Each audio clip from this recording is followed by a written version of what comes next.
did it affect you in any way in terms of songwriting? Did it give, for instance, because you said you weren't sure at first that these songs would do well, and now you kind of have this confidence of, well, maybe I can possibly so, yeah. I mean, it certainly encouraged me to trust myself more and trust my instincts a bit more, and just go with my gut on those. There was a bit of pressure then I felt that in the second EP that I worried that everyone would expect Take Me to Church for every song, you know what I mean, or would expect that's all my songs would be as heavy or as dark as that, which they're not. So there was that little bit of fear in that regard, but it was fine. Hey, sorry, Gav. Oh, jeez. No worries. So did you notice a change then in the way you wrote songs after that, or? Not so much a change in the way I wrote songs, because I kind of not so much. Every song is very, very different, so I approach every song different, I feel. So it's just whatever that song needs. Like sometimes the song, you kind of just have to get out of the way of it and let it go its own direction and trust your instincts on it. And songs will have very different directions, you know what I mean? And then I assume then also they have very, very different starting points, but do you generally start with lyrics or start with the music first? It would be different from song to song, so sometimes it's a melody on a guitar or a melody on a piano, and then lyrics seem to just fit in place, or sometimes you have a lyric that you wait for a long time for it to find a home in music. And so it's very, very different starting points. Is that something that you, for instance, did you write from an early age on and kept kind of lyrics everywhere? To a degree. I think I started penning lyrics at the age of 15. Okay. But I would hang on to some of them. I think I've lost a few little notebooks over the years. But it's okay. I mean, ideas always come in, and usually you look on a year ago at lyrics that you thought were good a year ago, and you oftentimes cringe at yourself because you change as a person over space of time, and you don't relate to the lyrics anymore. Is that something inherent to making music, in a sense, that when you look back at it after a while? Yeah, it can be hard, and that's why a lot of acts don't want to play their old stuff. You know what I mean? They don't want to play the hits. You can grow sick of songs. It's not so much that you grow sick of songs, but I think you don't relate to the person you were when you wrote them. Yeah.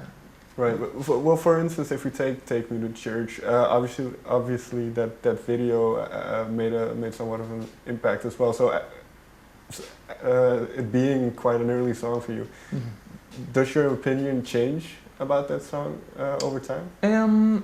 No, I mean I think it hasn't changed about the song. I was proud of that song when I wrote it, and I'm proud of it now. But I think when you do shows, when you do gigs, and it can be tiring, like doing promo and stuff and playing it 3 times a day for 5 times a day. We've been on tour since May. I'll be on tour since Christmas, so I will be playing that song about 3 times a day. Right. For the rest of the year. But I think when you get to do shows and you see people sing it back to you and you see people enjoy it, that's very energizing. It's a very energizing and rewarding experience. Well, exactly, because how do you connect emotionally to the song then if you have to perform it that often? Yeah, it can be tired. It can be tiring, and sometimes you feel like you're just when you're performing it. Not so much on stage, but when you're performing it, sometimes you feel like you're in autopilot. Like a lot on tour as well. Sometimes you just go into autopilot mode and you just run through the numbers. Not when you're doing a show, you absolutely can relate back to it emotionally. And when you see other people enjoy it, as I say, that's a very rewarding experience. And it's never a chore then to play to people. It's very. Does it then take you back to the sentiment while you're playing it to when you wrote it? Sometimes, yeah, sometimes. Certainly when people are discovering that song for the first time, it kind of. Sometimes you never quite get the feeling. You never quite get the feeling again that you did when you created the song, and I think that's a feeling in and of itself when you're actually writing, and that's part of a very enjoyable thing about writing a song is there is a feeling, there's an excitement when you are creating an idea, or when you're working with a new song. There's an excitement to that that you don't get ever again, and you can write it and then the next day you don't get that again. So it's a buzz that you get from creating a new idea, which It sounds like it could be very addictive. It's nice, yeah. It's a good feeling, and then it's a very energizing. It's very self-affirming to create something that's new, and I don't know. It's a nice feeling. But in that sense, the way you talk about it seems like it has somewhat of a cathartic effect or something. Yeah, absolutely. Yeah, absolutely. There's this lovely page in A Portrait of the Artist as a Young Man, no worries, where there's a character, Stephen, is talking about it, and he quotes some, I think, Italian scholar about that, where you decidedly make something. Mm-hmm. It's nice. But he describes it in a very, very wonderful way. It's a lovely experience. So you started writing when you were 15. So was that something you felt you needed to express certain feelings?